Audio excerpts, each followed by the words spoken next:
Thank you, Cathaoirleach. And firstly, may I, like my colleagues, echo the congratulatory notes for all four new ministers, particularly Minister Foley, who's taking on what is a very considerable department, albeit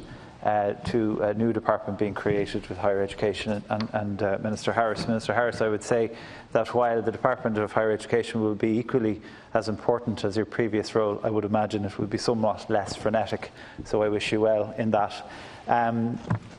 Ministers, I think, we don't need to spend too much time talking about the profound impact that the events of the last number of months have had on the children of Ireland, and I think it is really important to note the disruption to the education system that has really challenged them in every county on this island. However, we have all learned that from strength there is, of course, unity in terms of the response, in terms of what we can achieve when we work together, and that's why I think it's important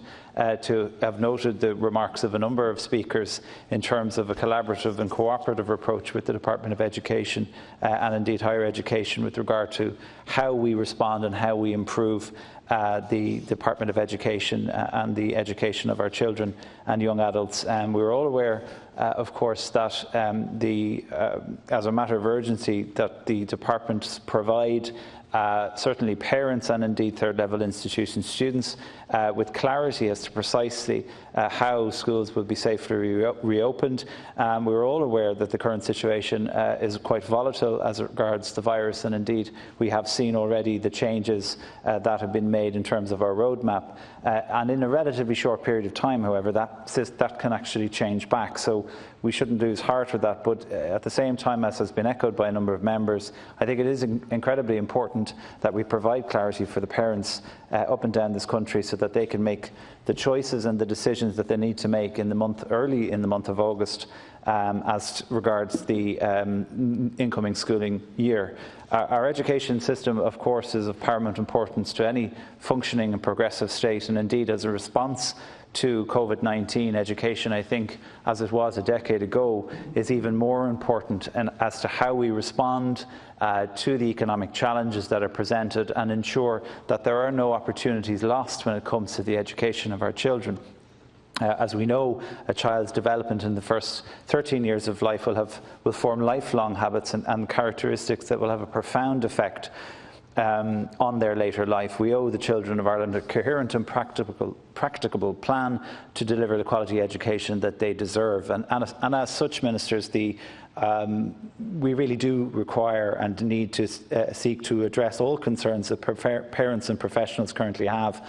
with regard to the guidelines regarding the staggering of school drop times, locations and analysis of existing school infrastructure, and particular attention paid, of course, to bathroom and hand washing facilities. Even something as simple as sleeve lengths for our younger students who will be washing their hands or using sanitizer on a more frequent basis should be something that is provided to parents at an early stage so that they can get used to that process, and indeed the students themselves. As we learn more about this virus, it is becoming more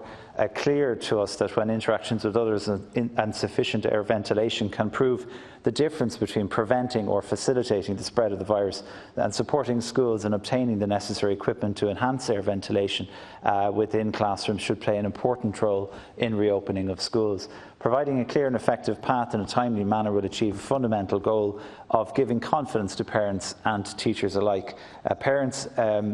I should say, that when a parent leaves their child to a school, they know that the child will be taken care of as always, but indeed will be protected in a safe and in a healthy environment in terms of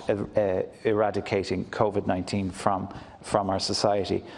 And indeed, there are a number of issues that have been raised by members already when it comes to the point that the Minister has made repeatedly, that no parent will pay for the preparation of a school to prevent the spread of COVID-19. And may I also say on behalf of the teachers that it is important that the teachers don't have to foot the bill for their own PPE in certain circumstances, as to whether it is appropriate for them to wear PPE or whether it is recommended by MFIT. And that is something that I think needs to be put out into the profession and indeed the public domain, so that people know precisely what is going to occur this coming September. Ministers, COVID-19 has transformed Irish societies over the last number of months. A few would have thought possible of profound changes that we witnessed in such a short period of time. However, this crisis has shown the strength of Irish people and the ability of, indeed, our people and our communities to pull together and to overcome significant challenges, hardship and heartbreak. This provides us with an opportunity to reimagine our approach to the future crises and challenges as we acted with clarity and indeed confidence as a people. This extends to every department, every policy, and education indeed is no exception. It is my hope that we will embark on a serious attempt to improve a number of areas within the Irish education system in the lifetime of this Dáil, including reinvigorating our approach to special education, support for gifted children and talented youth, expanding the accessibility of the summer provision programme, and indeed improvements to the aspects of higher education in Ireland. And I have to say, day before yesterday, I was particularly heartened to see Minister Madigan, and I congratulate her on her new role, met with Colm O'Reilly of CTYI, and I think that is a programme that we as a Parliament and indeed ministers as a government, we need to start evaluating on a more regular basis as to how we can support children who are gifted, but it is often the case that children who are gifted have other educational needs and require educational supports as well. So I do think that is something that we need to evaluate, and I did hear the Minister reference that already, so, and I very much appreciate that. Delivering high quality special needs education and supporting the children and families that rely on those services should be made a priority by the Minister and the Department, and affording all children the equal opportunity to obtain support and education as they need to excel in later life is a moral responsibility of this state. I hope that the Minister will pursue this goal, engaging with families, schools and experts as to how to achieve this. And I also hope that the voice of children themselves will also be listened to during such processes. On at least 7 or 8 different occasions, I heard Minister McHugh, the former Minister for Education, reference that very point, that the voice of the child needs to be heard. And as the former or as outgoing chair of the Committee on Children and Youth Affairs, and indeed the former Minister for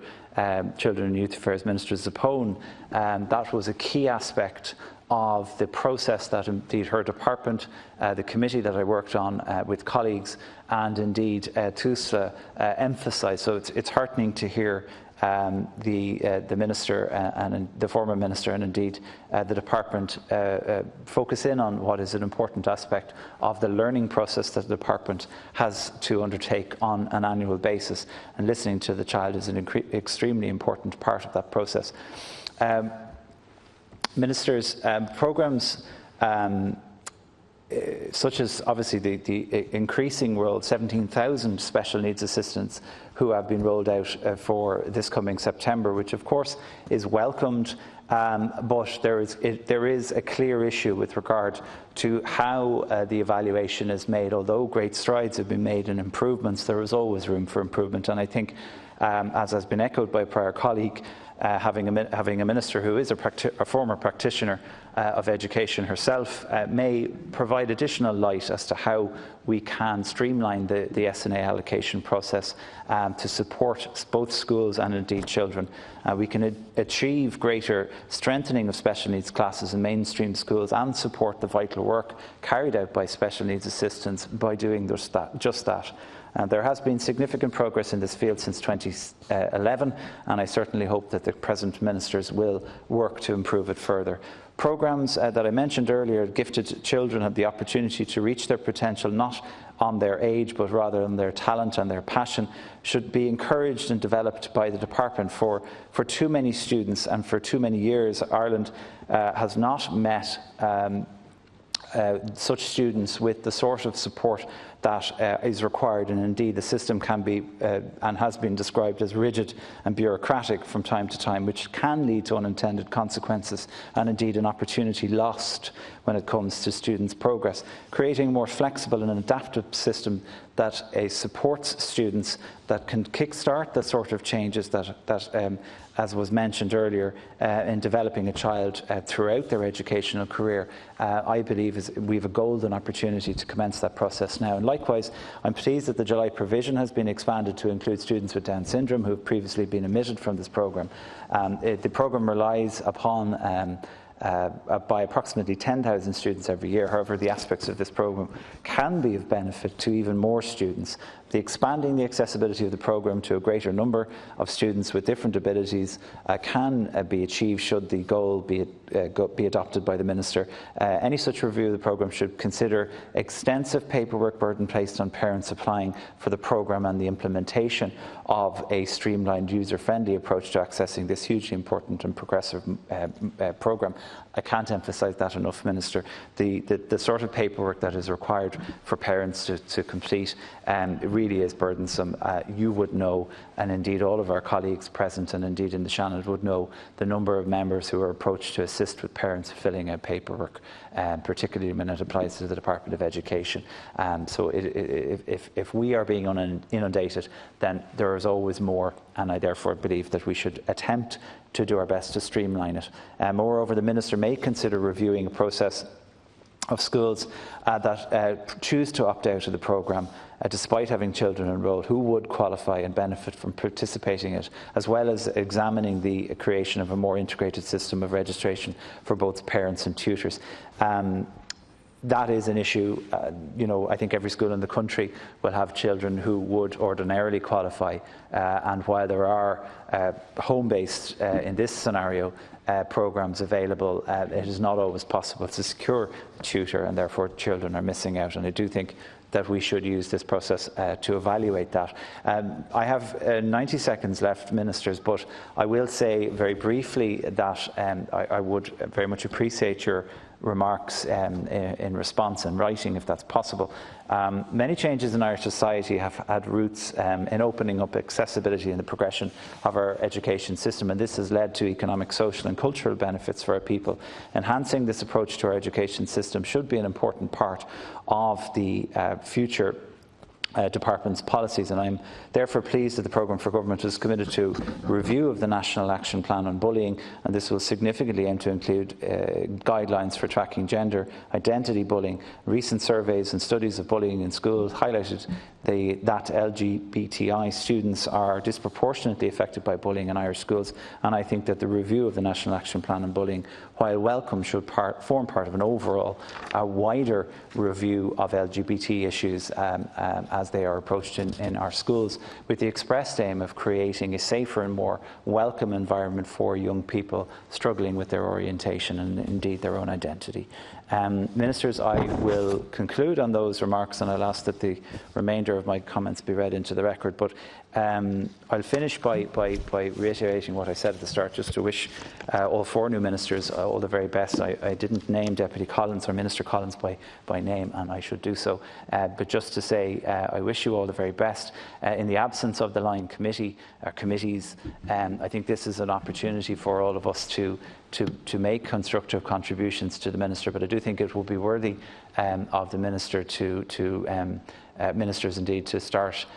pushing for the committee structures to be established so that we can get that process started, because as the Minister for Education in particular will know, Cathaoirleach, as the decisions are made perhaps towards the middle or end of this month, when the Dáil perhaps will not be in session, there will no doubt be calls for the Dáil to be returned so that the education and system can be debated in this chamber. And I think we need to be aware of that, wise to that, and that's why I think we have 1 to 2 weeks left of sitting of the Dáil before our very short summer break. And I think it is an opportunity for the ministers to collectively call for those committees to be established. Thank you.